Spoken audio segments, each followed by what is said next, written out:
कभी कपड़ा मिलों के नाम से प्रचलित इंदौर शहर को एक बार फिर वस्त्र उद्योग का सिरमौर बनाने के उद्देश्य से इस शहर के जाल सभागृह में शुक्रवार दोपहर को टेक्सटाइल एसोसिएशन इंडिया और एमपी यूनिट द्वारा 2 दिवसीय ऑल इंडिया टेक्सटाइल कॉन्फ्रेंस का आयोजन रखा गया, जहां शुक्रवार दोपहर में इंदौर के सांसद शंकर लालवानी की मौजूदगी में कार्यक्रम का शुभारंभ हुआ।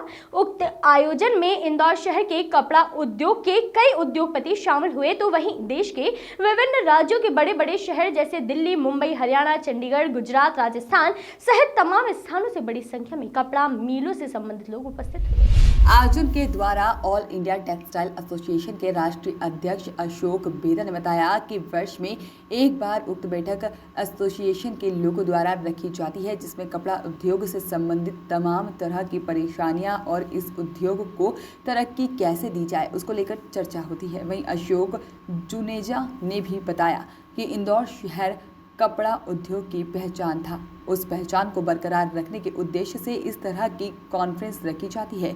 वहीं वस्त्र उद्योग के प्रमुख वीपी गुप्ता ने भी इस उद्योग को आगे बढ़ाने के लिए कॉन्फ्रेंस होने की बात कही। दिल्ली से आए हैं, इंदौर में आज कॉन्फ्रेंस है, क्या कहेंगे सर इस कॉन्फ्रेंस के बारे में? ऐसा है कि मैं टेक्सटाइल एसोसिएशन इंडिया का अध्यक्ष हूँ और ये एसोसिएशन जो है पिछले 81 ईयर से कार्य मतलब उसमें है। 1939 में ये एस्टेब्लिश हुई थी और हम पिछले 75 ईयर से, ये 76th ईयर है, विदाउट फेल एवरी ईयर हम ये कॉन्फ्रेंस करते हैं। और कॉन्फ्रेंस करने का पर्पज़ ये होता है कि हम एक ऐसा प्लेटफॉर्म प्रोवाइड करते हैं जो टेक्सटाइल प्रोफेशनल के लिए जो नई टेक्नोलॉजी, नई इनोवेशन जो भी होता है वो सब टेक्सटाइल टेक्नोलॉजिस्ट को जो मिल्स के अंदर काम करते हैं उनको उसकी नॉलेज दी जाए, जिससे क्या होता है क्योंकि इस पूरा जो इस टाइम का जो मार्केट है बहुत कम्पिटिटिव है, जिसकी वजह से आज की तारीख में हमको कम्पिटिटिव नहीं बनेंगे, चाहे वो मैन्युफैक्चरिंग हो, चाहे वो क्वालिटी हो, चाहे वो कॉस्ट हो, तो उसके बिना हमारा मार्केट में सर्वाइव करना बहुत मुश्किल है। तो हम नई टेक्नोलॉजी को, नई इनोवेशंस को, नई कैसे डिजिटलाइजेशन से कैसे प्रोडक्शन बढ़ा सकते हैं, कैसे एफिशिएंसी बढ़ा सकते हैं, ये सब बातें इस प्लेटफॉर्म के ऊपर हम टेक्सटाइल प्रोफेशनल को बताते हैं उसके बारे में। सर सरकार के समक्ष किसी तरह की कोई मांग रखी गई आपके बिजनेस को आगे बढ़ाने के लिए? देखो ऐसा है कि टेक्सटाइल इंडस्ट्री जो है, textile industry one of the second largest industry है। एग्रीकल्चर के बाद टेक्सटाइल एक ऐसी इंडस्ट्री है जो सबसे ज़्यादा एम्प्लॉयमेंट प्रोवाइड करती है। अगर टेक्सटाइल में गवर्नमेंट को भी पता है कि अगर टेक्सटाइल में रिकॉग्नाइज़ किया है कि टेक्सटाइल को अगर हम नहीं डेवलप करेंगे तो इसके अलावा एम्प्लॉयमेंट जनरेट करने का और कोई इससे बढ़िया साधन हो नहीं सकता। और टेक्सटाइल एक ऐसी इंडस्ट्री है कि इसके अंदर अगर जब हम इन्वेस्टमेंट करते हैं तो सबसे ज़्यादा एम्प्लॉयमेंट जनरेट करने का एक अवसर होता है। तो अभी गवर्नमेंट ने हम क्या है कि हमारा जो पूरा टेक्सटाइल इंडस्ट्री का बिज़नेस है $140 बिलियन का बिज़नेस है, जिसमें से हमारी डोमेस्टिक इंडस्ट्री बहुत बड़ी है क्योंकि हमारी पॉपुलेशन इतनी बड़ी है। हमारी अपना $100 बिलियन की तो हमारी अपनी इंडस्ट्री है, $40 बिलियन हम एक्सपोर्ट करते हैं। परंतु हम ना $40 बिलियन के आसपास ही घूम रहे हैं कई सालों से। पहले हम एक्सपोर्ट में दूसरे नंबर पे होते थे, करते करते हम 5वें नंबर पे चले गए। आज की तारीख में हम 6ठे नंबर पे हैं। बांग्लादेश, वियतनाम, कंबोडिया, ये छोटी छोटी कंट्री हमको पास कर गई हैं। डेफिनेटली कई और इशू हैं, FTA है, इंटरनेशनल इश्यूज़ हैं, पर डेफिनेटली हमको कॉम्पिटिटिव होना पड़ेगा अगर हमको करना है, और बिना उसके नहीं है। बट गवर्नमेंट ने अभी रिकॉग्नाइज़ किया है इस बजट के अंदर, और गवर्नमेंट की अप्रोच जो है पॉजिटिव अप्रोच है। बहुत सारे उन्होंने इंसेंटिव दिए हैं। हमारा क्या है कि कॉटन के अंदर हम स्ट्रॉन्ग है, मैनमेड फाइबर के अंदर स्ट्रॉन्ग नहीं है। गवर्नमेंट ने ऑलरेडी इसको रिकॉग्नाइज़ किया है, उन्होंने एक PLI स्कीम दी है, जिससे क्या होगा कि हम मैनमेड फाइबर को इंसेंटिव देंगे, जिससे मैनमेड फाइबर का एक्सपोर्ट बढ़ेगा। उन्होंने 7 मेगा पार्क की अनाउंसमेंट करी है। सो आई मीन टू से कि government has recognized the importance of this textile industry. पहले भी किया था, पर now government is proactive, lot of actions are being taken, और हम टाइम टू टाइम गवर्नमेंट को अपने सजेशन देते रहते हैं। इवन इस कॉन्फ्रेंस से भी कुछ आउटकम जो होंगे डेलिब्रेशन से गवर्नमेंट को अवगत कराएंगे उसका। आपका परिचय? मैं अशोक जुनेजा, मैं टेक्सटाइल एसोसिएशन इंडिया का अभी अध्यक्ष हूँ, प्रेसिडेंट हूँ।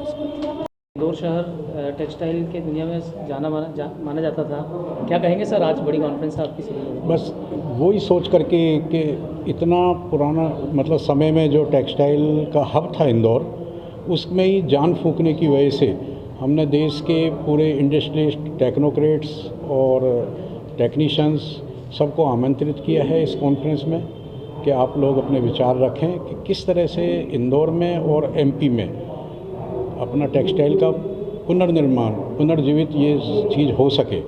तो हमारी अध्यक्षता शंकर लालवानी जी करेंगे ही, और काफ़ी एडमिनिस्ट्रेशन के लोग भी यहाँ पर आए हुए हैं, और टेक्सटाइल के तो सारे ही काफ़ी लोग चंडीगढ़, गोवा, दिल्ली, मुंबई, अहमदाबाद, तो कोयम्बटूर, वहाँ से आकर के जो भी यहाँ पर आपस के विचार रखे जाएंगे वो उनकी समरी बना करके हम अपना गवर्नमेंट ऑफ इंडिया को भी देंगे, ताकि उससे उन लोगों को भी हेल्प मिल सकेगी कि हम इंदौर में और एमपी के लिए क्या चाहते हैं। मेरा नाम वीपी गुप्ता है, मैं टेक्सटाइल टेक्नोलॉजिस्ट बीटेक MBA हूँ, और काफ़ी बड़ी बड़ी इंडस्ट्रीज़ में जैसे RSR Mohota mill, Hinganghat, S Kumars Dewas, JCT Shri Ganganagar, उसमें मैं CEO प्रेसिडेंट के पद पर कार्य कर चुका हूँ, और विदेश में भी मैं केनिया में भी काफ़ी साल कार्य कर चुका हूँ इस पद पर।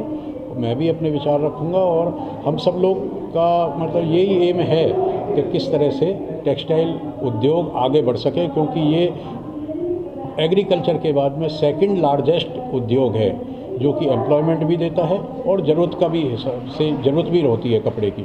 तो बाकी सब लोगों का कोरोना काल से निकले हैं, अभी पूरा देश निकला है, क्या कहेंगे कितना नुकसान हुआ होगा मध्य प्रदेश में? बहुत नुकसान हुआ है। वैसे तो सभी फील्ड में बहुत ज़्यादा नुकसान हुआ है, लेकिन यही हम सोच करके हमने फिजिकल कॉन्फ्रेंस भी पहली बार ही रखी है कोरोना के बाद में। काफ़ी लोगों की स्ट्रेंथ, हालांकि अगर कोरोना काल नहीं होता तो हम स्ट्रेंथ बहुत ज़्यादा बढ़ा सकते थे, लेकिन कोरोना काल की वजह से कुछ स्ट्रेंथ कम हुई है। फिर भी हमारे विचार ऐसे हैं जो बहुत पावरफुल होंगे, ताकि हम अपने गवर्नमेंट इंडिया को अपनी ओर आकर्षित कर सकें। Thank you very much. इसका आयोजन textile association of India Madhya Pradesh unit की तरफ से है। मैं इस संस्था के 30,000 मेंबर है, मैं उसका राष्ट्रीय वाइस चेयरमैन हूँ। यह एक प्रकार का कॉन्फ्रेंस, हिंदी में कहें तो संवाद मंच है, जिसमें विभिन्न विषयों पर टेक्सटाइल के डेवलपमेंट पे, क्योंकि टेक्सटाइल सेकंड लार्जेस्ट यूनिट है, मोर टेक्सटाइल मोर एम्प्लॉयमेंट, एग्रीकल्चर का सबसे ज़्यादा रोजगार देने वाली एकमात्र इंडस्ट्रीज है, और मध्य प्रदेश में इसका काफ़ी विकास हुआ है। मंडीदीप से लेकर नागपुर बॉर्डर तक टेक्सटाइल इंडस्ट्रीज का जाल वर्तमान सरकार ने बिछा दिया है, और करीब 5,000 करोड़ का इन्वेस्टमेंट कोरोना काल में हुआ है। इसमें वर्धमान, सागर, महिमा, मधुमिलन, आपका नाहर, ओसवाल, ये सब एक्सपांशन कर रहे हैं और रोज़गार देने में काफ़ी मदद कर रहे हैं। और आपको जानकर ये खुशी होगी कि वर्ल्ड क्लास की कपड़ा मिले हैं, ट्राइडेंट है, वर्धमान है, और वर्ल्ड क्लास के परचेजर वॉलमार्ट है, ये सब अब मध्य प्रदेश में आने लगे हैं। बहुत अधिक जल्दी बुद्धि शूटिंग के नाम से मध्य प्रदेश की पहचान होगी, जैसे एक समय में ग्वालियर जियाजी शूटिंग के नाम से होगी। टेक्सटाइल का भविष्य उज्ज्वल है, और 50 सालों में ऐसी तेज़ी नहीं आई जो अभी इंडस्ट्रीज में आई है, और ऐसी चमक नहीं आई है। और मैं इसीलिए इस कोरोना काल में पहली हमने फिजिकल कॉन्फ्रेंस की है, और उम्मीद है कि यह आयोजन सफल होगा, और इसके जो भी सुझाव होंगे गवर्नमेंट को दिए जाएंगे। और इस कार्यक्रम के चेयरमैन हैं हमारे शंकर लालवानी जी, सांसद, माननीय सांसद, basically textile engineer from BJTI Bombay हैं, और हमारे प्रयास है टेक्सटाइल एसोसिएशन इंडिया के 30,000 सदस्यों की माननीय सांसद को कोई उचित स्थान टेक्सटाइल मिनिस्ट्री में मिले। आपका परिचय?